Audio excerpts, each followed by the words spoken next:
Hey, good morning, friends. Today is Tuesday, October the 1st, 2024, and the time now is 7:16 a.m. So, my friends, you are watching the playlist series Trends and Headlines in Geopolitics, and this is episode 12. Once again, you are watching the playlist series The Trends and Headlines in Geopolitics, and this is episode 12. If you haven't done so, please subscribe to this channel. Please share the link to this video with your friends and families. Please share the links to my other videos with your friends and your families. And also, please share the link to this channel with your friends and your families. I want you to join the conversation, and I want you to be a member of the Echoing Voice community. Now, I want to talk briefly today, or provide a brief comment and an opinion of the situation in the Middle East, the situation regarding Israel and Hezbollah, or Israel and southern Lebanon. So by now you may have heard of the assassination of the Secretary General of Hezbollah, Hassan Nasrallah. Also, following his assassination, other top members of Hezbollah were assassinated as well, or killed, and that has been the case for the past few months. Israel has been assassinating or killing lots of top officials of Hezbollah, which to an extent begs many questions about the sophistication or the ability of Hezbollah as a group, as a militant group, as a fighting force, or as an opponent to Israel and to the West. So there are many questions that I do have.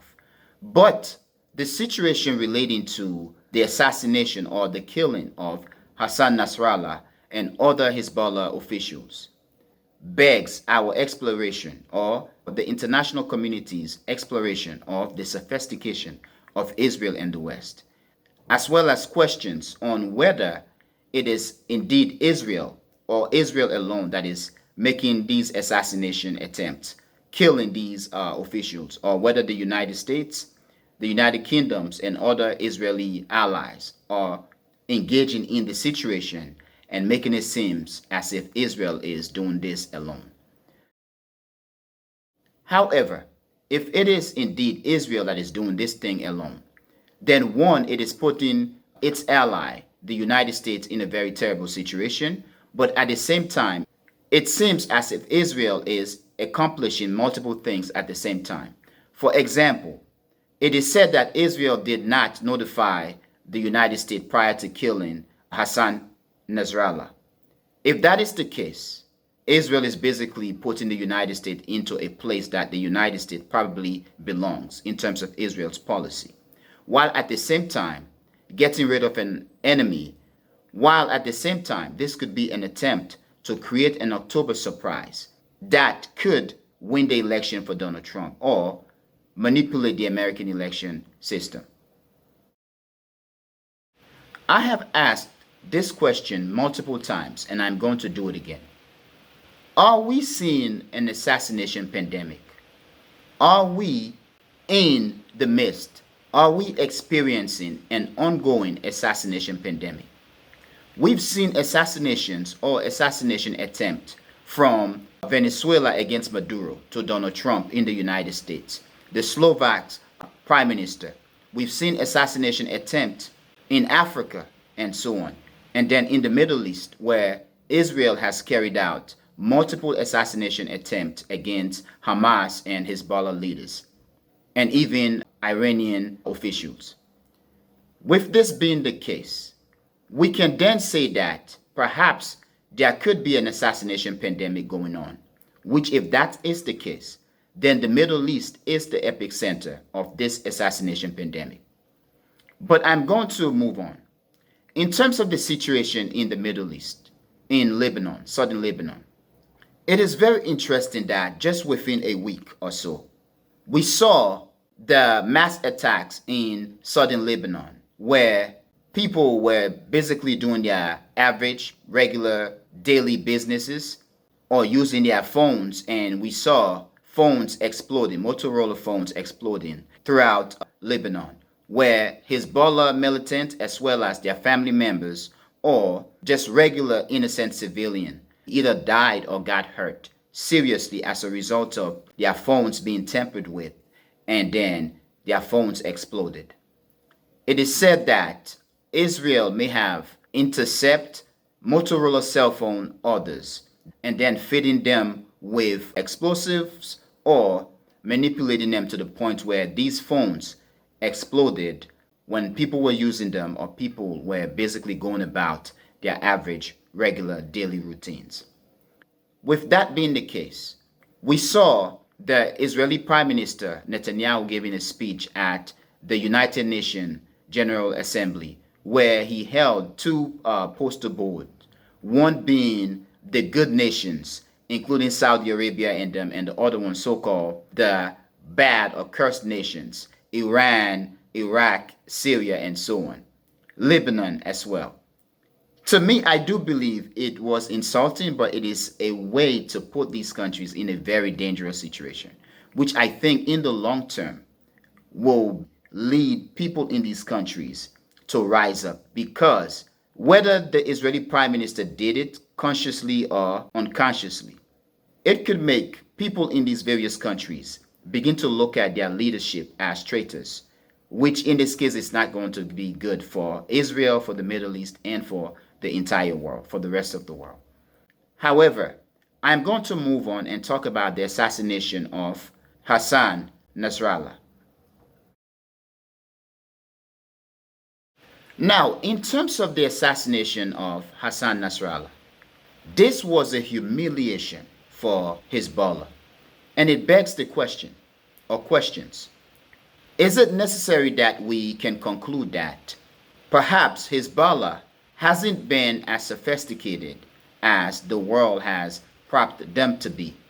Or is it necessary or possible to say that perhaps Israel is just too sophisticated beyond the credit that they are given? Also, can we then say that perhaps there was a security or there has been security lapses in the Hezbollah system, which probably was a result of them thinking that Israel wasn't going to do what Israel did, assassinating Hassan Nasrallah? This is a big deal because Hassan Nasrallah was the Secretary General of Hezbollah. His assassination, I do believe, is equivalent to assassinating a president, a prime minister of a country.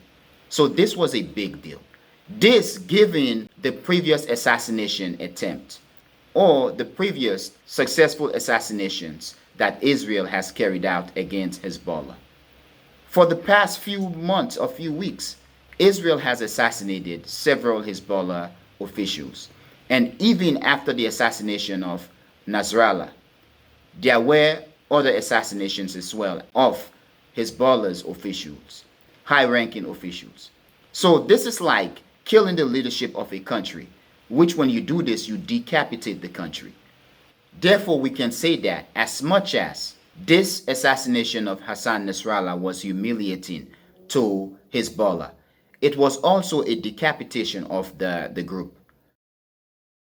But then what is the end result of this? What is Israel's objective in the long term? Because in the short term, this is a victory for Israel. But in the long term, how would this play out? Because there are lots of condolences that are being extended to the family, the friends of Hassan Nasrallah or to Hezbollah. I am listening, I am seeing people are even showing emotion. With this being the case, perhaps we can say that Israel, by assassinating Hassan Nasrallah, has angered lots of people in the Islamic, in the Muslim, or in the Arabic world, which in this case could be a long-term issue, problem for Israel. Because killing the leadership doesn't necessarily mean the group is going to be destroyed. Yes, it is going to be decapitated. However, the emotion that is being expressed perhaps could lead to many emerging to take on the position of leadership who are much more conservative and anti-Israel. And perhaps we could see the emergence of lots of young people throughout Palestine, throughout the Middle East, the Arab or Muslim world, to basically support Hezbollah, to join the group. I don't know how this is going to unfold, but I'm just expressing an opinion, what I think is likely to happen. Please let me know what you think, my friends. Now, as much as the assassination of Hassan Nasrallah was a humiliation to Hezbollah, I do believe that it is also a humiliation for the entire Arabic or Muslim world. And the reason for this is because I do believe that Israel has decapitated the entire Arab and or Muslim world. One of this is the fact that we are seeing what is happening in the Middle East, in Gaza and in the West Bank, whether Israel is right or wrong. The fact that all that the Muslim world could do, especially the most powerful country in the Muslim or Arab world, the fact that all that they could do is talk, it shows the defenselessness of Gaza, the West Bank, and the entire Arab and Muslim world, which in the long term, I do believe, could lead to massive protest in the Middle East, which could also lead to perhaps multiple governments or leaders being ousted from power. However, it begs the question, had, let's say, radical Saddam Hussein been in power and radical Muammar Gaddafi been in power, can we say that what is happening in the Middle East, in Gaza and West Bank, would not have happened, at least to the degree, the level, the point at which it is currently happening, when the entire Middle East, the Arab or Muslim world, is doing nothing about it? I don't think that would have been possible, because it seems, when I look back, it seems that Muammar Gaddafi, Saddam Hussein, and now Iran were the outliers or the radical elements in the Middle East that could have or would have basically challenged Israel and the West, or perhaps do as much to lessen the degree of what is happening in Gaza and in the West Bank and now in southern Lebanon. Because what is happening, it seems that Israel, once again, has decapitated the entire Arab or Muslim world to the point where all they could do is just talk. However, also, it seems that we should acknowledge the fact that we may have underestimated Israel's game here. I want to talk briefly about the Abraham Accord, or the whole idea of Israel trying to make peace or normalize relationship with multiple elements or countries in the Arab or Muslim world, such as Saudi Arabia, Dubai, and so on. It is interesting. I think this was a long-term game. I think the entire Abraham Accord, I think it was a strategy, a game to protect Israel from any major attack, especially for what is currently happening in Gaza in the Middle East. Please tell me what you think, my friends. Once again, friends, I want to repeat here. By signing an Abrahamic Accord with countries in the Middle East, in the Arab/Muslim world, such as Morocco, Egypt, Saudi Arabia, and so on, Israel was thinking perhaps in a long term. This, I believe, was a long-term strategy to decapitate the Arab or Muslim world, to disenable them from taking drastic step or drastic measure against Israel for what is currently going on in the Middle East, in Gaza, in the West Bank, and now in southern Lebanon. It is also, I believe, was a strategy to create division within the Arab/Muslim world. Because now what we are seeing is, as much as Iran is being talked about as a this or that country, bad country, and also as much as many in the Arab/Muslim world is criticizing Iran for not retaliating, okay? Because Iran has not retaliated since the assassination of Ismail Haniyeh. Many had been criticizing Iran.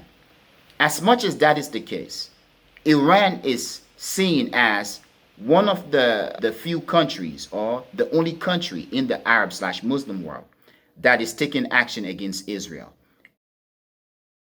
But this, I do believe, as I've said several times, is going to lead to the emergence of radicalism in the Arab/Muslim world. And it could lead to lots of infighting. Because what is the point of propagating your Arab or your Muslim this or that when at the end of the day, many Arabs will say, or Muslims would say that, look at what is happening. Arabs, Muslims are being killed in Palestine, in Gaza, in the West Bank, or in southern Lebanon. And the Arab slash Muslim world does nothing about it. And we are talking about a world of about 1 point something to 2 billion people. And this, I believe, could lead to the radicalism of citizens in the Arab slash Muslim world who are probably seeing what is happening in the Middle East, in Gaza, West Bank, and now southern Lebanon as a shame, and could take drastic measures which could lead to the ouster of several leadership throughout the region. Please, once again, friends, tell me what you think. However, I am going to say that perhaps had radical Saddam Hussein and radical Muammar Gaddafi been in power, what is happening in Palestine, to the degree in which it is happening, would not have happened.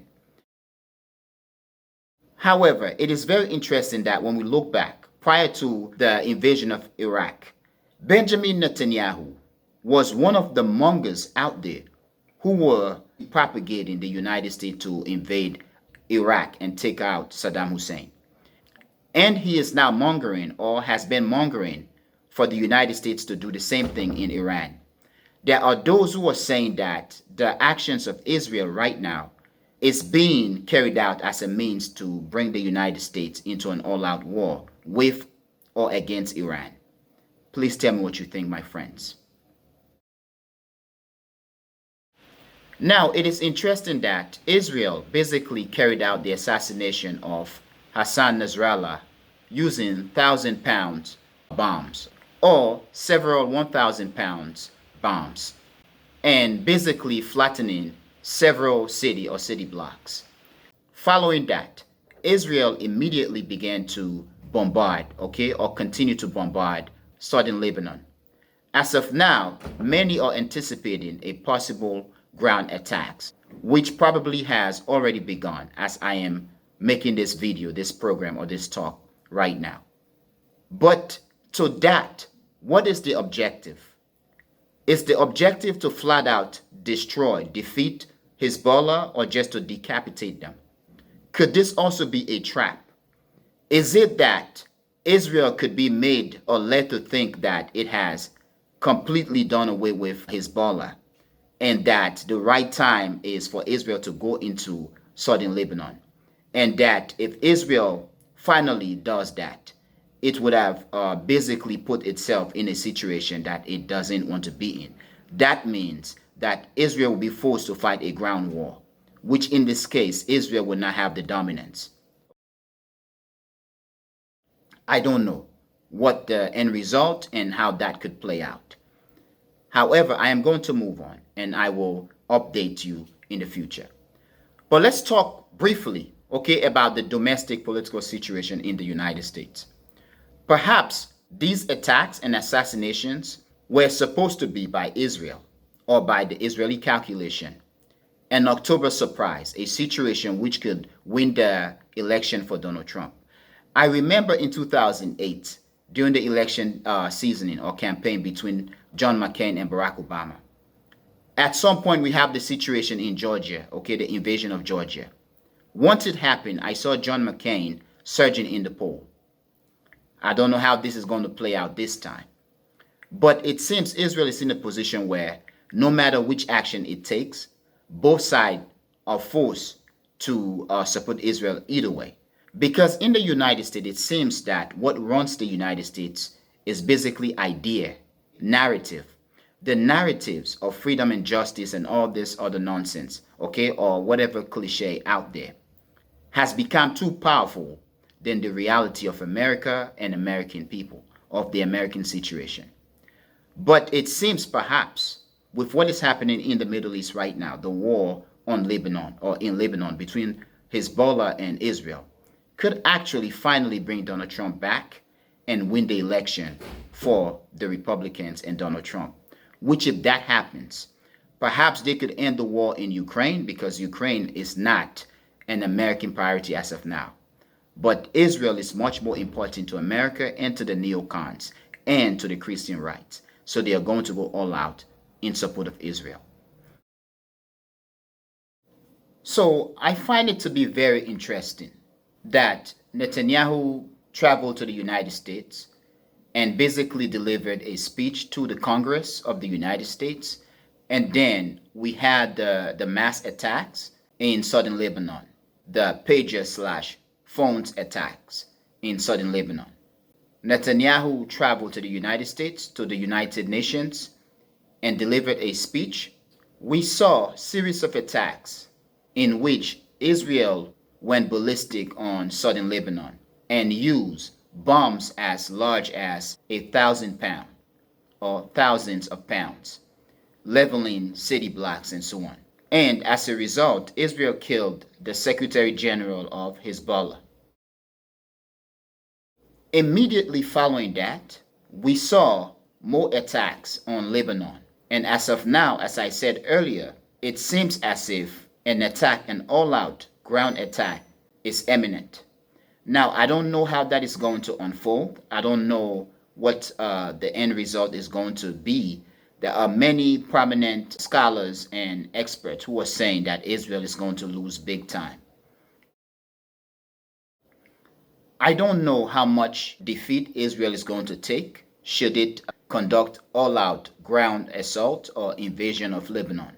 However, if Israel leave the sky and basically come to the ground, invading Lebanon, in that case, it seems we can say that it is going to be man for man, one for one, where Israel is going to be at a disadvantage and Hezbollah is going to have all the advantage.